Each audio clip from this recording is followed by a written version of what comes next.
So as you can see here, change of plan, change of heart. Set out with this build originally to do a 3-rotor, which is a 20B single turbo setup. We've had a lot of development with that engine in the RX-8 and figured it would be the best weight displacement for this package. But with the recent event we went to with Goodwood, really changed my mind on the impact the 4-rotor has in the RADBUL RX-7. It's a very iconic motor and we have more development in this engine than any of the other packages we have. Okay, as you can see, he's mounted the dummy block in here with the recessed firewall, meaning this engine can go so far back that it actually sits further back than the 20B does in the RX-8.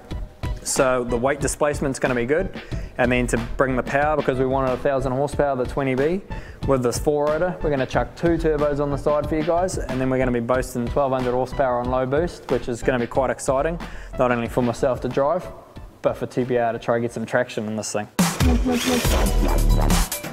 So the level of the pro drifting now is so harsh on the gear. You know, we've been using gearboxes like they're a consumable. It's really disheartening to lose a championship because of a broken part, whether it's a gearbox or a diff or an engine failure. So for us, it's about building not only the most crazy package, but it also has to be the most reliable package on the track. As a team, we're privileged now to be able to have the strongest gearboxes on the market. So with Hollinger, their philosophy is to design a gearbox as an heirloom rather than a consumable.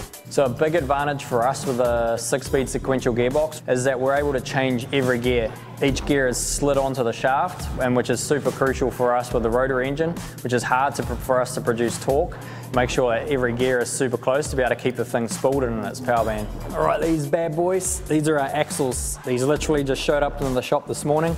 These came from Charlotte, North Carolina, the drive shaft shop. This is all aerospace axle shafts. We have a much bigger spline, which will go into a hub, which they've also supplied.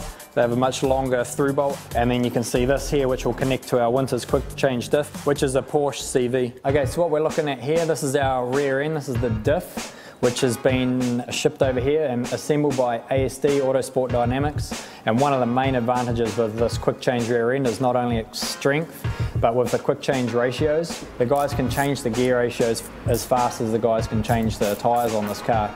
So for the different tracks, whether it's like the car park style tracks, which are a lot slower, to tracks where we're well over 200 kilometers an hour, it's a simple couple of minutes to be able to find the best ratio for us. So another area that's very important when it comes to building a competitive drift car is the cooling system.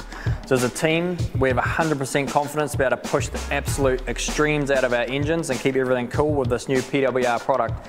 As you can see, this is our intercooler up the front here, which has all been custom fab. These guys make all their product in-house, and it's all built to F1 technology. The biggest thing with radiator is airflow. So PWR have custom designed an undertake shield with these big fans, which will produce 3000 CFM. Not only the fans, but then you need to duct the flow. With the drifting, the cars are always sideways, so it's crucial for us to get side flow, and from here we'll fabricate an intake off the top to be able to flow the air through the radiator as much as possible when it's at its extreme angles. This is a F1 spec water-cooled oil cooler, so this is new for us. We usually run the typical airflow similar to the radiator, which will be mounted up the front, which we've gone through countless numbers of those through clipping points. This setup is 30% more efficient than your typical air-cooled oil coolers.